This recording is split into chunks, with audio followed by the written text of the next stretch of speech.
first presentation in the PublicMind series entitled War, Peace, and Arms. And today the presenter will be Professor John Sheeman, who I have had the pleasure of having as a professor. John Sheeman is the Associate Professor of Political Science and Director of the Florham Laboratory for Experimental Social Science. This laboratory is one of the only two such facilities in the state provided for undergraduate social experimentation, and Dr. Sheeman is largely responsible for installing it. Dr. Sheeman was awarded a PhD from Columbia University in 1999 and has published a book and numerous articles in peer-reviewed journals. He received FDU's Distinguished Faculty Award for Research in 2009. His research interests include democratization, electoral systems, ethnic mobilization and violence, an analytical political philosophy, and interrogational torture. He is in fact on the cutting edge of political science, working at the intersection of political behavior and neuroscience. He is currently working on two projects, one on interrogational torture and one on ethnic mobilization and violence in Yugoslavia, for which he recently received a grant from the National Consortium for East European and Eurasian Research. He also likes to play Ultimate Frisbee on Friday afternoons with students, which I've also had the pleasure of doing with him, but wishes more faculty would play to share the burden of mortification with him. And now, Professor Sheeman.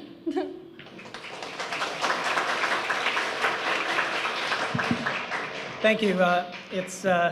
As Jessica said, she was my student her first year here, and there's nothing nicer for a professor than to be introduced by a student whom you had 4 years ago, who's now the president. I'd also like to thank Mariah from the library and Peter from PublicMind for inviting me. I'm very excited about being able to participate in this lecture series, given my work on interrogational torture, which has nothing to do with my experimental work, by the way, for any students who volunteer. This is purely theoretical.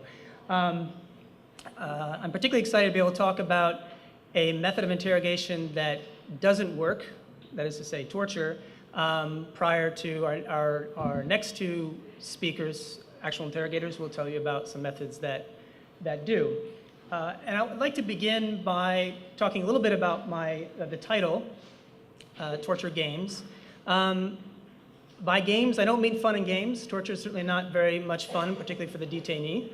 But it is a game in the sense that it is a kind of game of strategy. It's a situation of strategic interdependence where the detainee and the interrogator are in a kind of game-like relationship. And because that is so, that allows me to use a form of mathematical modeling called game theory to analyze interrogational torture. Let me now I'll say more about game theory in a minute and why it's applicable. Let me first say a little bit about I just couldn't resist. This is for an older generation, but this is, without I hope ruining the suspense of my talk, this is the conclusion that my game theoretic analysis arrives at, and that is good guys get bad information with ugly methods. So let me say a little bit about each of these three components ahead of time. By good guys, what do I mean? I mean that I assume in my model that our interrogators are more or less good guys. That is to say, they prefer not to torture. So I'm looking at torture from the adherence point of view, not necessarily my own, but the adherence point of view. And I'm assuming that these interrogators are simply trying to use torture only as a last resort in situations where they don't think they can get this information, they deem it's absolutely necessary, and so they're willing to do that. And there are lots of constraints on it. Nor am I assuming that they start off as good guys, but then because of the Stanford prison experiment sort of thing, they slip into psychological mechanisms where they become nasty people. I'm going to sort of assume that they're good in this sense throughout. And this is important because I am not rigging the game ahead of time to get lots of torture. I'm rigging it actually to get less torture. That is to say, I'm assuming sort of there should be less torture. Secondly, what I mean by bad information. What I mean by this is that torture is, I find, in general, unreliable. That is to say, it tends to generate false information and ambiguous information and not good information, which is the purpose of interrogational torture. That's bad for the country, right? We don't want bad information. And then finally, ugly methods. I don't simply mean that torture is ugly. It is ugly. But what I mean by this is that, in fact, once you admit interrogation or torture rather, into the interrogation booth, you end up with more torture and more harsher forms of torture, greater severity, than even its proponents, the proponents of limited torture, would themselves be willing to sanction. So it gets uglier and uglier. Okay, let me say a little bit about the importance of this question of effectiveness. What kind of information comes out of interrogational torture and at what cost? And the reason for this is that, the effectiveness of interrogational torture may not be a sufficient condition to justify its use. It may be that we reject it on other grounds, moral grounds or others, even if it were effective. But certainly it's a necessary condition. So it's a necessary, if not necessarily sufficient condition to justify it. We're not talking about torture as retribution. We're talking about as a method to elicit information we would otherwise not get. And so if it doesn't work, then what happens? First, we don't get the information we need to keep the country safe. That's bad. Secondly, we do what? It's purely an exercise in sadism, and we do nothing but create more enemies, as you'll hear, no doubt, from Matthew Alexander when he comes and speaks, and others have said. So it's an important question. Let me go a little bit over the structure of the argument and more or less the structure of my talk. I'm going to start by identifying, constructing a normative model. That is, we're going to give the torture proponents their due, and we're going to say, okay, how should torture work? If you're going to set it up, how's it supposed to work? And by this we mean a kind of limited interrogational torture, not just torturing anybody willy-nilly, waterboarding for the fun of it, but only using it when we think we absolutely have to. So this is what we might call a pragmatic account of interrogational torture. Don't want to use it, but we have to be pragmatic, let's say. All right? The next thing we want to do then is construct an analytical model. That is a theoretical model that corresponds to the normative constraints in the way we think torture should work, okay? But also takes into account empirical realities. That is to say, what happens in the real world in interrogation booths, all right? And then the idea is we then compare the outcomes of our analytical model with these normative predictions. How well do they stack up? Do they support this normative model? Do they undermine the normative model? How does this work?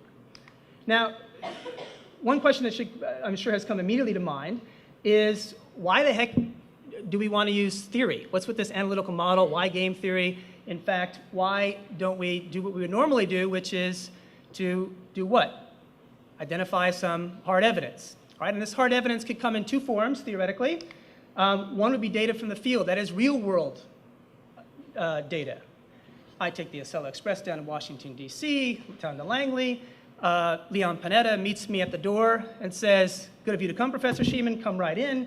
Here's a nice computer. We have a database of all our interrogations on file. Some have been tortured, some not. Can I get you some tea before you do your analysis, right? The actual data. What are the problems? Well, the first problem is clearly they're not going to do that for me. They're not going to do that for anybody else. Even the analysts within the CIA can't publish their results, so it wouldn't be publicly known. I actually argue that it's worse than this, that there's a fundamental epistemological problem that would prevent us from even using this data, even if it would exist. I don't have time to defend that claim, but I'm happy to return to it in the Q&A. All right, so that's one kind of data we ain't going to get, so that's not an option. What about another data? What about generating our own data through experimentation? All right, again, I don't do this in my lab, but what if we did this through experimentation? We've got a control group, we have an experimental group, some get tortured, some don't get tortured. The obvious ethical problem with this, we can't do this, not even inexplicably on undergraduates. Not allowed to do that for them. So that's not an option either. All right, so what we're left is with theoretical modeling. So this is the absolute worst alternative of three alternatives, the first two of which are not useful or we can't use them. All right, so this is why we're left with something that is not ideal, and it'll be up to you all to decide if it's worth the effort. There's a fourth alternative, of course, which is to throw up our hands and do nothing, but given the importance of the question, that doesn't seem worthwhile. It seems worthwhile to at least explore this as a possibility. All right, now you might ask, why game theory? So we're going to have to do some sort of theory. Why use game theory? There may be others. I'm not sure what those would be. But let me say that I think that game theory is useful because it is applicable. It has to be applicable, otherwise you can't use it. But it's also useful, not just useful, but it's actually powerful. It's a powerful tool. Why is it applicable? It's applicable because game theory is a theory of strategic interdependent decision-making, which is a fancy way to say something like chess. They won't let me move from the microphone, but what I was going to do is grab somebody and show them, right? That if you're involved in an interrogation, it's a kind of a game. I'm trying to elicit information from them. They're trying not to reveal the information, or if they're innocent, they have to try to convince me of that. But I can't get inside their head, and so it's this sort of game. So it's eminently applicable to the situation of interrogational torture. It's also useful.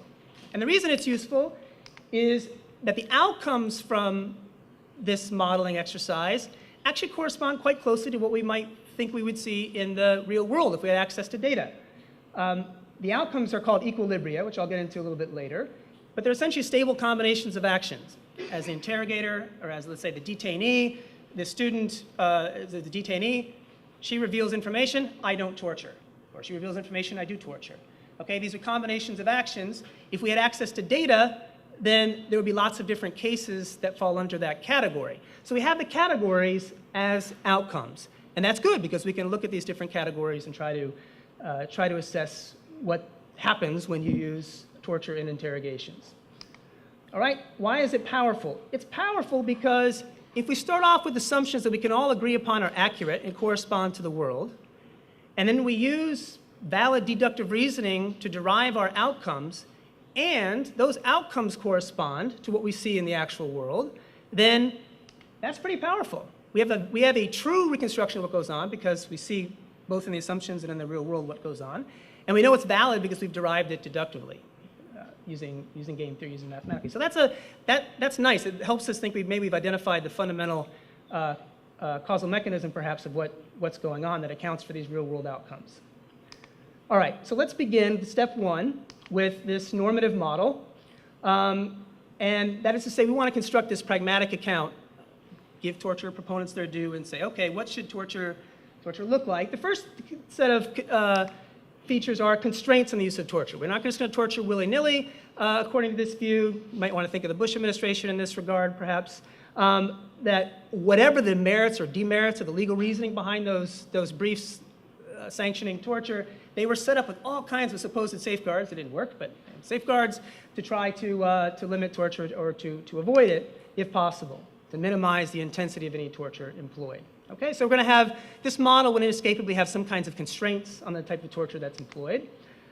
And then there's another sort of an epistemological condition rather than a normative condition, and that is that what are the outcomes from the use of torture? Well, it ought to give us good information. There's no other point in using it. We're not talking about retribution now. So it better give us good information, and it better do it most of the time. It ought to result in good information when we decide to use it. All right? Now, what that allows us to do then is make some predictions. It allows us to say, OK, what should we see in this game theoretic analysis given our normative model? First thing we should see, going reverse order from what I just did, is reliability. Torture not only can, but generally does generate clear and valuable information. And I'm going to return to this when we go through the analytical model and I talk about the outcomes. We'll come back to this, so this is not something that requires memorization. But the basic idea is that it actually does result in good information. Secondly, in terms of the constraints on torture, the prevalence of torture ought to be not very much. That is to say, we shouldn't see much torture to innocent detainees, and not to knowledgeable detainees who provide the information. After all, that's the incentive, right? You don't give me the info, I torture you. You give me the info, I'm not going to torture you. So we want, presumably, it would be unnecessary torture to torture somebody who's innocent, who can't give you information anyway, or somebody who's already provided you information. And then finally, whatever torture is employed ought to be the minimum necessary, just that degree sufficient to generate valuable information. Obviously, this is a loose prediction. There's nothing specific. It's going to vary case by case. But perhaps we can see if it's clearly a lot or clearly not very much. We'll know whether this condition has been satisfied. All right, so this is our normative model. And what's the role of this model before we get into the analytical model? First thing it does is gives us information. It informs and constrains the assumptions in our analytical model. We don't want to just create a model of interrogational torture divorced from how it's supposed to work. We want to have that inform us, right? We want to, for example, build in these constraints about how and when torture is used. There's also an evaluative component that the normative model plays. That is, we want to use the model to identify the normative standards against which to compare the outcomes. So if interrogational torture is supposed to work a particular way, we want to be able to identify what those criteria are and then compare the actual outcomes. You know, there's this new financial consumer protection agency being set up. Presumably, there's some idea how that's supposed to work. There's going to be, you know, governments and businesses like the term benchmarks. There's some benchmarks to how it's supposed to perform. And then at some point, somebody hopefully will do some research and decide whether it's working like it's supposed to or not. In the same way, this is what the normative model does. For us, it says, how's interrogational torture supposed to work? All right, so that's why we went through this normative model. And now we can turn to this, to the analytical model. All right, what I call the interrogational torture game. This is actually also in a handout. I'm not sure there are enough handouts, so you may have to share. If you don't have one, it's all up here. For the people in the back, you have to have, I don't know, 20/0 vision or something to be able to see it. But let me walk you through the basic model. It's relatively simple. There are two players. There's a detainee, D, and then there's an interrogator representative of the state. All right? I'll come back to the question mark subscripts in a second. And this very simple model, the detainee can do one of two things. Can reveal information or not reveal information. Right? We're going to keep it very general, very abstract. Then the interrogator has the option of either torturing or not torturing. Right? It's an option. They don't have to, you know, get out the waterboard or whatever else they might use.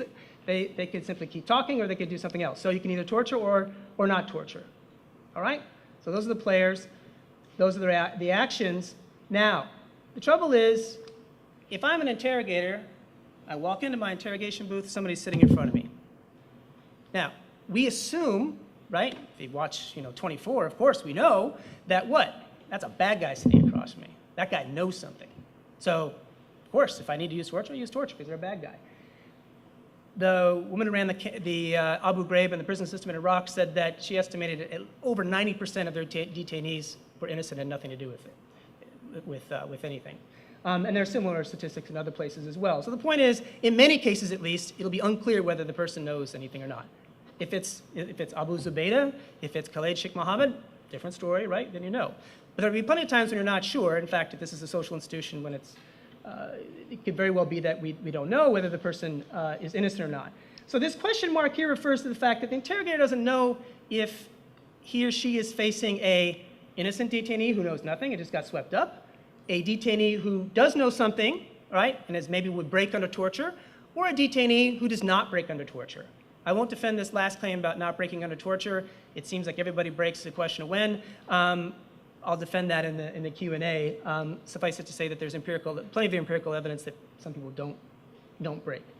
Similarly, the detainee is uncertain about the kind of interrogator that he faces. So I'm sitting down, I'm being questioned. I got to decide, if I reveal the information, what are they going to do to me? Are they going to still torture me? Are they going to believe me? Are they not going to believe me? Are they going to think I have something more? Are they going to torture me or not torture me? Even if I give up the information that they say that they want.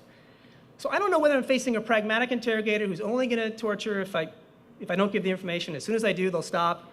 Or if, in fact, I am facing what we might call a sadistic interrogator who will keep torturing even though I've given the information.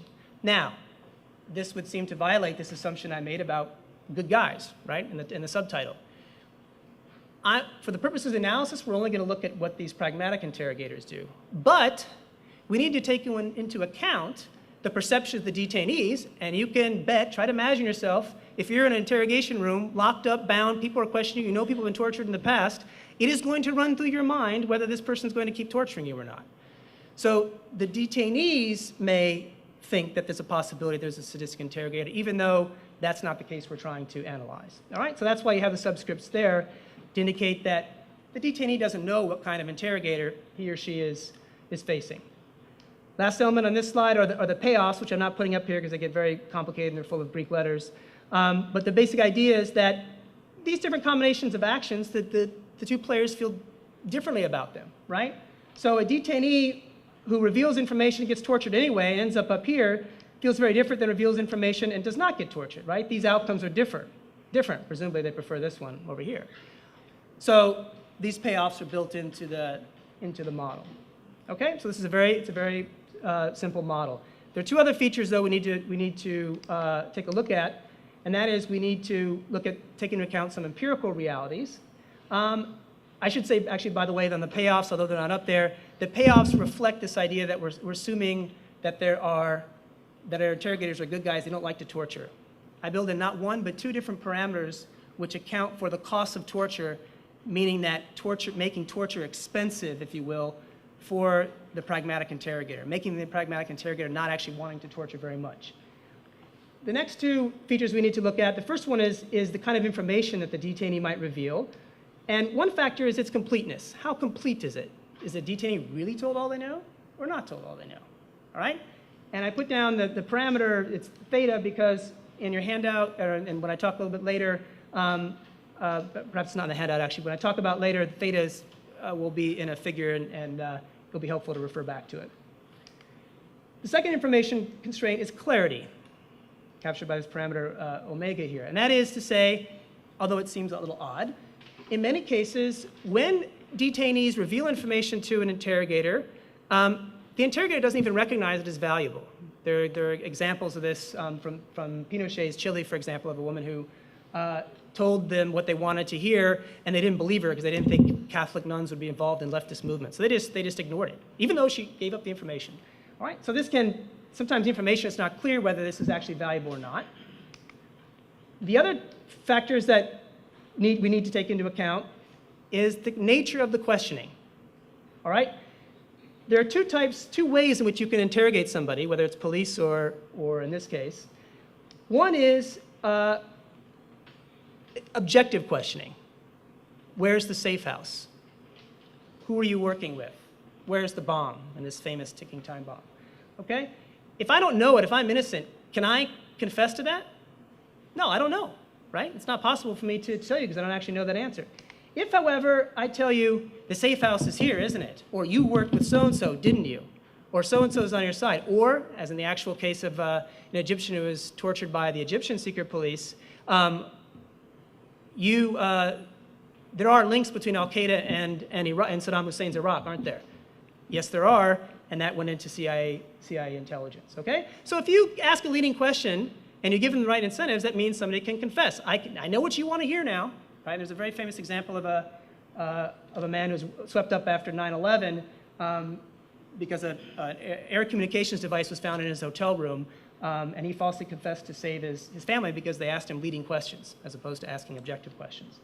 And I can say more about that example in the Q&A.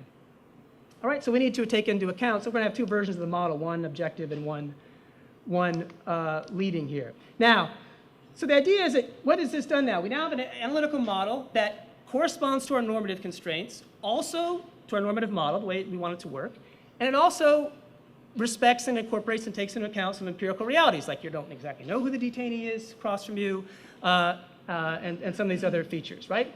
So the idea now is, given these assumptions, how can we then derive our conclusions to see what the outcomes are, all right?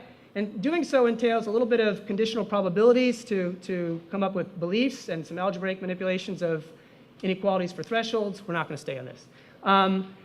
Some more algebraic manipulations to see the relationship between thresholds, and then some very minimal calculus to look at how the thresholds change. We don't have time for this. It's too dense. It's actually not very hard. Otherwise, I wouldn't be able to do it myself. I'm no mathematician. But I know it's making students break out in a cold sweat, so we'll go on and just talk about it intuitively, right? Get some of the intuition behind this. And the intuition is to think about it like you think about a game of chess. What do you do when you play chess? You sit down, you're faced with some pieces on the board, you try to do what? Imagine, if my opponent does this, I'll do this. If my opponent does this, I'll do that, right? And you try to sketch out what the possible strategies are, and then figure out what? Your best reply. Same thing here. All right? Detainees trying to figure out, well, if they do this, what should I do? If they do that, what should I do? The interrogator is trying to figure out, well, if they give me some information, is it enough? Do I torture? Right? So they're playing this sort of game, and they try to figure it out. Something a little bit different here is we're taking into account the beliefs of each player. That is to say, these beliefs identified before about, is it pragmatic or sadistic? Is this detainee really know something or not know something? How much information? How clear is information? And so forth. Okay, so that's the intuition. You sketch this all out. Here are the results. All right, now what this table presents are the outcomes of the game. This is what can happen. All right, and note that it more or less corresponds to what we see in the real world. Okay, so these are combinations of actions. I'm not putting in the beliefs. They become important, and we'll talk about that in a little while. But first, this first equilibrium, ambiguous information, no torture, that simply means that the detainee that knows something under leading questioning tells the interrogator what the interrogator wants to hear. So does the detainee that's innocent, and neither of them gets tortured. Now it's ambiguous because what? You don't know if what you got because it's true or because they simply told you what you wanted to hear because you asked leading questions. Somewhat similarly here, innocent detainee falsely confesses, says what the interrogator wants to hear and doesn't get tortured. All right? Over here, this equilibrium occurs only under objective questioning. And that's what we might call valuable information and surprise torture. In this equilibrium, the detainee says, all right, I don't want to be tortured. I'm going to give it up. Here's the information. Bam, they get tortured anyway, right?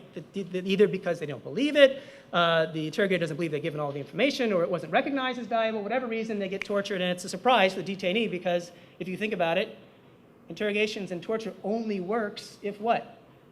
If you don't get tortured after you give up the information. If you're going to continue to get tortured, then it doesn't make any sense. These last three equilibria occur under both objective and leading questioning. In this one, valuable information is given up by the detainee who knows something and is not tortured afterwards because you give up the information. In this one, nobody gives up any information. They get tortured because the interrogator thinks that they're hiding it. They're a bad guy. And then here, no information is given up, but the interrogator does not torture because the interrogator thinks that, well, maybe they're innocent. They really don't know anything. Now, let me say right away, are there any surprises here? No. Okay? This is more or less, we've seen all these different outcomes in the real world, or if you do read some of the literature on empirical accounts of interrogations and torture from Algeria to Israel to World War II, and now, that these all occur. That's okay. We're not trying to show something new happens, right? What we're trying to show is that we can account for what we actually see in the real world. If something that occurred in the real world that didn't show up here, that'd be a problem, right? We didn't account for it. Or if something shows up here that's bizarre that has never been accounted for in the real world and really couldn't imagine seeing in the real world, that would be a problem. So it's actually a good thing that this is, we end up with what we might see. And note that, again, you could imagine these if we were to go down to Langley and they gave us the data, we would presumably be able to put at least some names and cases under these categories, right? So these are categories. These are the different outcomes that could happen in the real world. They would be populated by actual empirical cases. We don't have that here, but we do have these kinds of categories. Now, if we look at this, right away we can identify our first finding just by inspection, and that is thinking about the ideal outcome from the normative model. Right? The normative prediction says that, look, here's what should happen. You have a knowledgeable detainee. They tell us information. They don't get tortured. They don't give us the information. We torture them. Right? Innocent detainees, we don't torture. We don't want to torture innocent detainees. We don't want to torture them telling the truth. We don't want to pressure them to false confessions. That's not useful. It doesn't give us any new information. All right? Trouble is, this never occurs in equilibrium. So the ideal outcome is impossible. It can't happen given the way this model is set up and the assumptions of the model, which are, I think, reasonable. You don't get this in equilibrium. So the ideal outcome of the normative model, it simply does not obtain.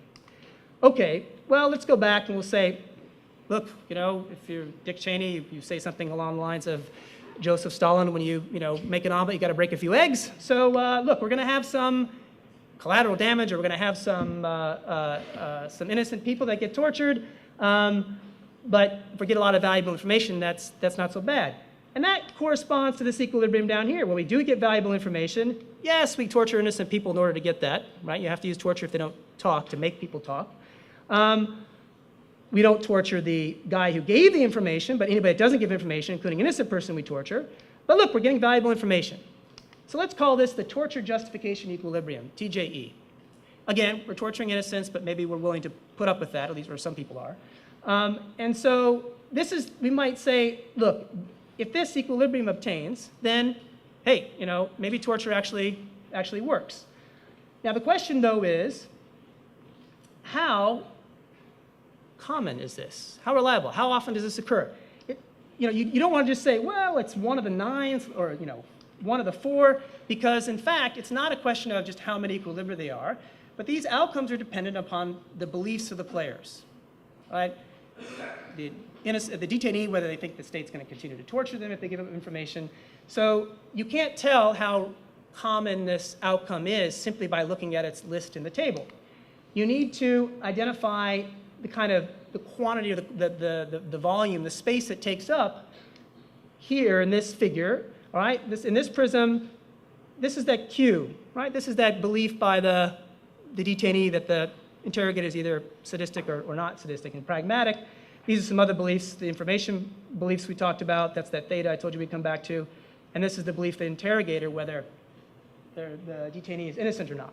All right, and we'll come back to this again. But the basic idea is that the equilibria live in this space, and how big they are or how small they are is defined by the values on these different parameters, not simply by the fact that the equilibrium is 1 of 4, okay? But rather by some of the intrinsic values that come out of the model. Now, to illustrate, and those decisions, right, I will decide to reveal information if it's above my belief threshold that the interrogator is pragmatic and won't torture me. I won't give information if it's below it, and so forth. All right, these thresholds define where these equilibria live in this space. Before we go on with this, though, let me take a little detour and talk a little bit about what these thresholds are, because I know I don't think it's terribly intuitive. So I'm going to use another example. I'm going to model one of my students' decision to attend my political philosophy seminar or not. All right, just to give you this idea of a threshold. This student's deciding, and for this student, whether it's going to rain or not is important in deciding whether to attend my class. And there's the student's threshold. 0 probability down here of rain, 100% probability of rain, so we're up here somewhere right now. All right, and this is the threshold. Above this threshold, if rain is above that threshold, they might do one thing. For example, if the probability of rain is here above the threshold, they might decide to attend a movie. All right? If the probability is below the threshold, they may decide to play ultimate frisbee.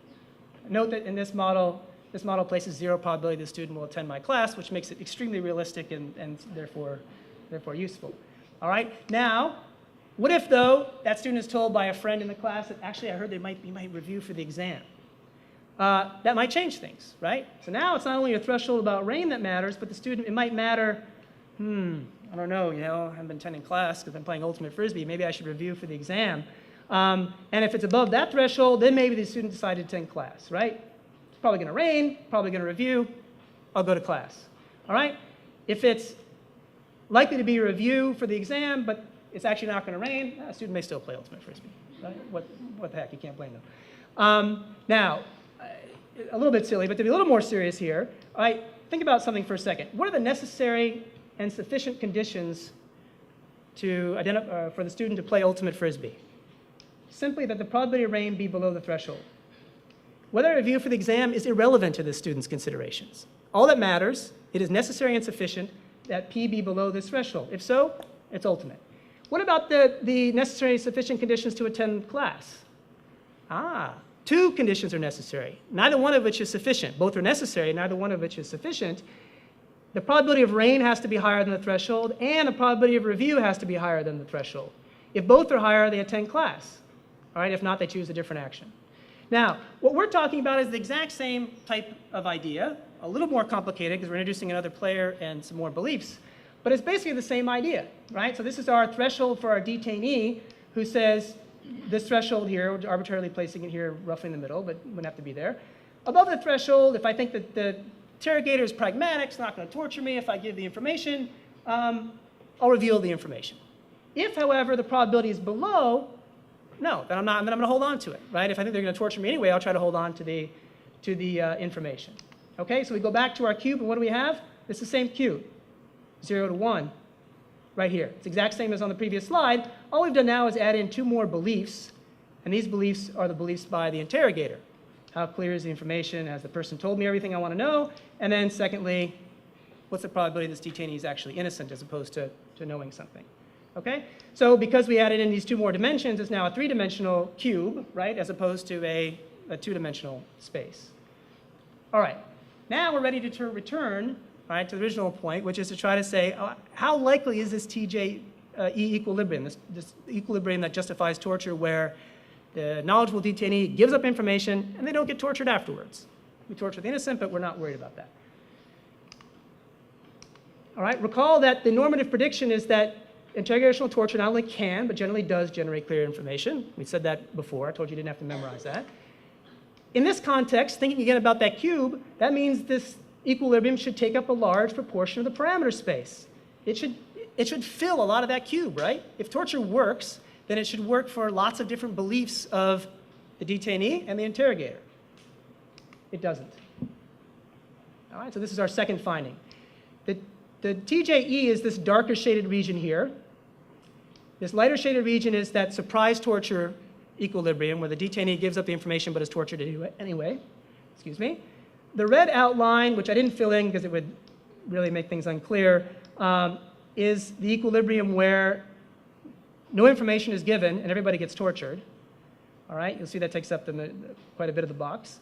And then the green in the back there, that sort of band that goes all the way from P hat to the back, is a situation where nobody gets any information and nobody gets tortured. But we want to focus on this TJE right here. This is that equilibrium in which valuable information is revealed. Now, the question is, we want to know, right, how much of the space does it fill up? It fills up, assume for the minute that it filled up the entire space. What would that mean for reliability? Torture is very reliable. You use it. For any set of beliefs, you get information. So we want to know the size of this box relative to the entire cube. Now, for mathematical reasons that emerge from the proof, from the derivation of the equilibria and the resulting equations, it can't be further back than 1/2. It has to be less than 1/2 towards the front. So already, it has to occupy less than half of the volume, for sure. Now, what about the other? This volume is defined by 3 factors. This threshold, P star here, right? These thresholds stated down here. I won't get into the differences between these. I'll come back to those perhaps later if there's time. And then this Q hat, okay? So Q hat is what? This is the belief by the detainee that he won't be tortured if the interrogator does not torture him or her after she's given up the information. All right. Would you believe it? You've had a black bag put over your head, been on a plane for 12 hours, dumped in a prison, and now somebody's interrogating you. They say, just tell us everything we know. We swear we won't do anything to you. All right? It's unlikely the detainee is going to believe that, all right, just in general because we know what has happened in the past. Furthermore, even if the interrogator really wouldn't do it, all right, you can't make that promise credible because I have complete control. There's no way I can prove to you that it's not in my interest to torture you afterwards. All right? So for this, and for reasons we're going to come to a little later on, this threshold, all right, is likely to be quite high. Right? Remember, above the threshold, reveal information. Below the threshold, don't. That means this threshold is likely to go quite high. Doing what? Reducing this volume of the TJE. Similarly with theta, all right, the simplest way to think about this now is theta captures this idea that you've revealed all the information. So you've been taken in, I've just taken you in, I've questioned you, you've given me some information. How likely is it that I think, oh yeah, that's it, you've given me everything. You can go home now, or whatever. Anybody know how many times Khalid Sheikh Mohammed was waterboarded? 183. Now, presumably they waterboarded him 183 times because after the first 182 times, they thought, he knows something more, right? So let's waterboard him once more to see if he's got something else, all right? So the idea is that it's highly unlikely that any interrogator is going to believe that all the information has been revealed. Furthermore, it's absolutely impossible to convince you've done that, right? It's a fundamental epistemological problem, the problem of other minds in philosophy. You can't convince somebody what's in your own mind. All right? All these considerations and some others that we won't go into today suggest that this volume is actually likely to be a very, quite small rectangular prism, kind of hovering towards the top, hovering towards this axis here, all right, and hovering towards this way. So kind of concentrated in this point, which means that it what? It occupies a very small part of this total parameter space, which means that it's not very reliable. You get this good outcome only in some pretty empirically unlikely conditions. All right, what about the frequency of torture? Remember, we also said that the normative model assumes that we shouldn't see a lot of torture, right? Not much torture, specifically very little unnecessary torture. Not much torture of innocent detainees. Yes, some, but not too much. And of knowledgeable detainees after having provided information, right? What does the model show us? In terms of the innocent detainee is tortured in 5 of the 9 equilibria, all right, including the torture justification equilibrium. And in 2 others, she falsely confesses.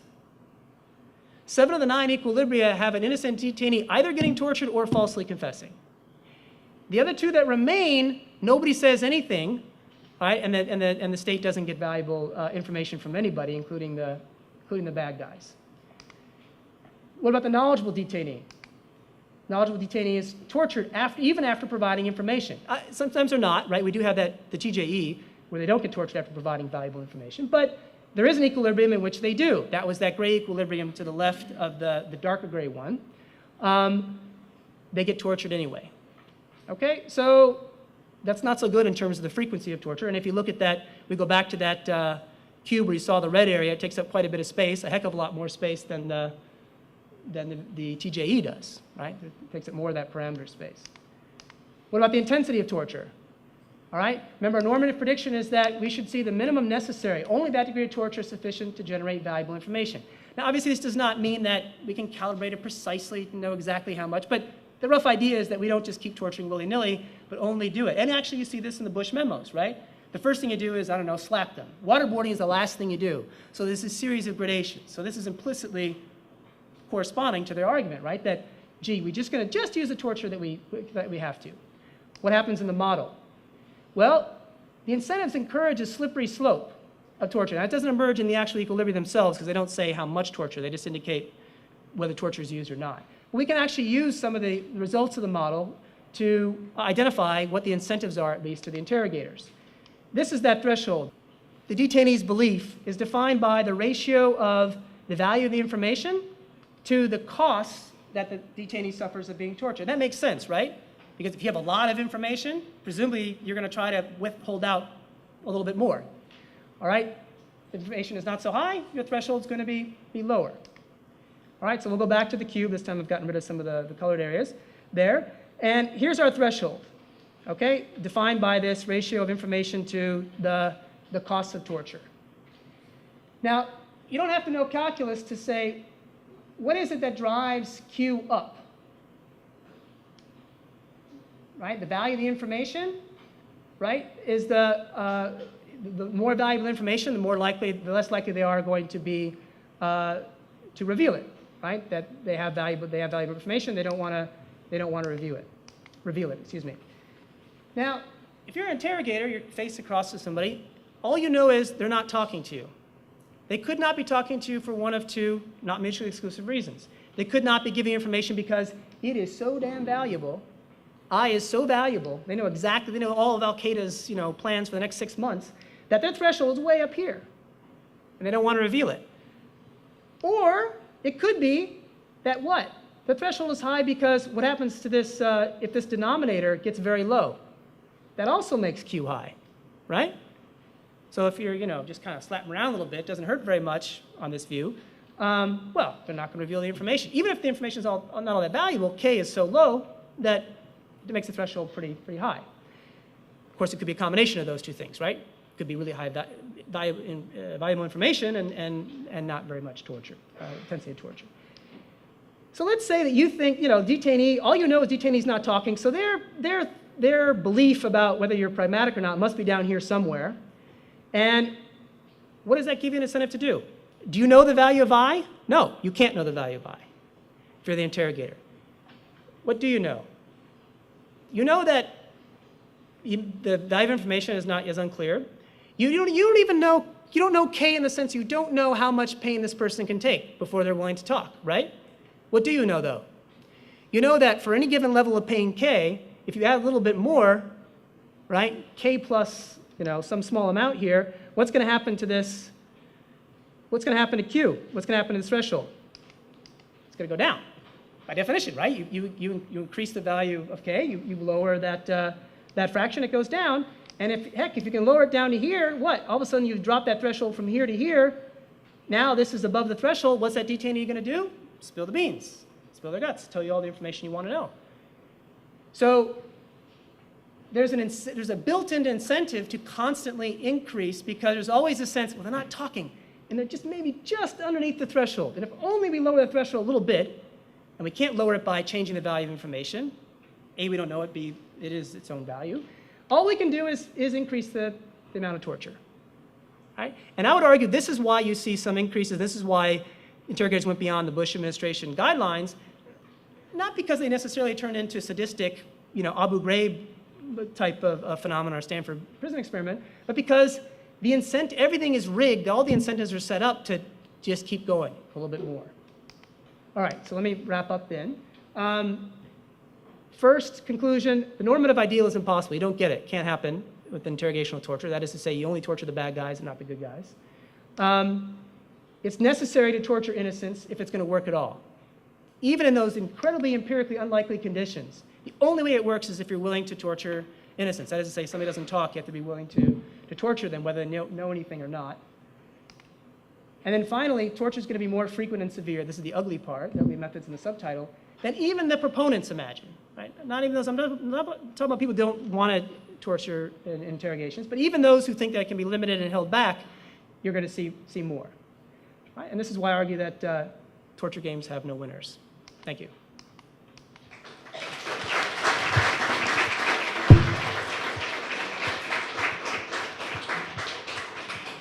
How's everyone doing? My name's Brian Konopka. I just want to thank Dr. Sheeman for coming out. It was a Thank you. great lecture. We give him a round of applause one more time.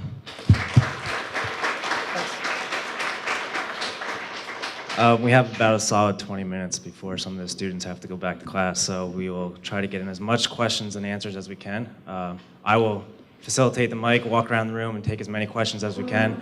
First, I will narrate the first question, and then we will get around to everybody else. So I guess my question for you, Dr. Sheeman, is when can we, if ever, say that torture is morally permissible? I mean, can we sit back and say, possibly take a utilitarian standpoint where the ticking time bomb scenario, is it okay to torture somebody given that situation? I mean, we looked at plenty of models, and a lot of them are, the negative outcome from it is pretty high. So, in your opinion, when do you think we could take that point? I was hoping to preempt you, and I had forgotten to this part of my talk. At one point, I wanted to argue early on that two things in my paper does not try to do. One is it doesn't definitively settle the question of whether interrogational torture works, because at the end of the day, it is an empirical question. It's not something that can be solved through theory alone. We don't have any empirical data, so I think it's worthwhile at least exploring or thinking about through some theoretical considerations. And the second one I was going to say is precisely this, that this is not an exercise in moral casuistry in which we try to imagine scenarios in which it might be justified or not, right? So if we go down that road, would we break somebody's knuckles to save the Earth and its entire population? It's hard to argue that we probably wouldn't, right? But that's not what I'm trying to do. That's not what the paper argues. The paper is about if we admit torture into an interrogation booth, what's going to happen? Right? So this is not about identifying the conditions under which it's justified and not justified. It's simply saying what happens in the same way if we had access to the data, we could say, here's what happens if you use torture, right? 70% of the time you get this, 10% of the time you get this, 20% you get this. We can't do that, so I'm doing it analytically, but it's the same point, right? I'm simply trying to identify what happens when you use it, not try to construct scenarios when it might be justified and not justified. I have two questions. Is it ever permissible to use waterboarding? And the second part is, does any agency of the U.S. government prescribe or follow what you propose? All right. First, I should say that, well, I'll start with your second question. I'm not sure I proposed anything specific, right? I've simply, what I've done is try to, pardon me? The two interrogators you're going to hear from if you come back for the rest of the series, Matthew Alexander and Alice Soufan, argue, or have argued publicly anyway, that, that torture does not work, gives you bad information, and there are other methods which do work better. So are there people who agree with me, at least in the broad outlines? Well, they haven't read my paper, so I don't know if they agree with some of the specifics. But do they agree in the broad outlines? My guess is yes, a fair number of people do. Are there people who disagree in the US government? Absolutely, clearly. Both interrogators, although there haven't been so many interrogators coming out and arguing in favor of using torture. But certainly there are politicians who did. I mentioned Dick Cheney, but others too argued that it was necessary. As to the second question, are there any conditions under which waterboarding is justified? As I just said before to the moral casuistry question, I'm not trying to argue or identify the conditions under which torture is justified and not justified. That's for a different area, branch of philosophy, and that's not the purpose of my paper. I simply want to say, if you identify or examine, if you admit torture into an interrogation booth, what's going to happen? Next question's back here. Excuse me, wouldn't any kind of interrogation have a large degree of unreliability anyway? So what I'm saying is that if you were to use this on any kind of interrogation, it would still have a small box, would it not? Even if you didn't use torture, but you used the possibility of false confession, for example. And in fact, we see, we have a new colleague in our department, Megan Sachs, who's told me, I don't have this data myself, but she's told me that, in fact, you see a lot fewer false confessions, police confessions, in England, because in England, they can't put fake evidence on the table. So when you're being interrogated in the United States, the police can say, we have evidence that you did it. And even if it's fake, it's totally fake. It's got nothing on there, blank piece of paper. And that gives people incentive if they really believe that, oh, well, I'm better off if I confess than if I try to go to trial. They can do that. And so you see a lot more false read by them that, in fact, the reliability is much better with non-coercive, I forget the term that Alexander uses, when you try to not quite befriend them, but to gain their trust, that those methods are somewhat better. Question in the back. One element that you didn't talk about was a time frame for interrogations, and I was thinking about the incentive to torture, and the unknown to the interrogator is I. And so I wonder if you've tried to build that in. It seems to me that it might lead to kind of increased incentive to escalate torture quickly before I drops. And I think that's probably true. I didn't, again, largely to keep the model tractable and focus on just a few detainees that I think our interrogators are simply fishing for any kind of information, and it's not clear there's something valuable. When they first captured Khalid Sheikh Mohammed, right, then they thought, oh my God, this guy's got all the plans, and as soon as they know we have him, they're going to change everything, so we have to get this information quickly. So it's sure. I mean, I think. I'm trying to think about the analogy between chess and the torture game, as you put it, that you've offered here. And the basic puzzle I had was, in chess, presumably on some level, it's okay if that anticipation leads to 20 or 30 or 40 or 50 other steps. But in the torture model, it would strike me, obviously there's an asymmetrical relationship there. On the whole, the pain of not getting information is qualitatively different than the pain of having your body injured. So, I mean, if I spill my guts out right away, there's nothing to be gained by slowly dribbling out information. The potential for me to get abuse at every step afterwards is out there. So, is that a plausible dichotomy? And if so, is that in the model at all? I mean, why would an interrogator would have to anticipate? I mean, it seems like some outcomes are more likely than others when it comes to divulging information. Okay, I don't model the time element in a slightly different way than Alice's point. It's a one-shot game. You either reveal information or some, but then what happens the next round? You get tortured, not tortured. What happens after that? Which also could be done, but again, both complicates, and I'm not sure the payoff is worth it, at least for my purposes.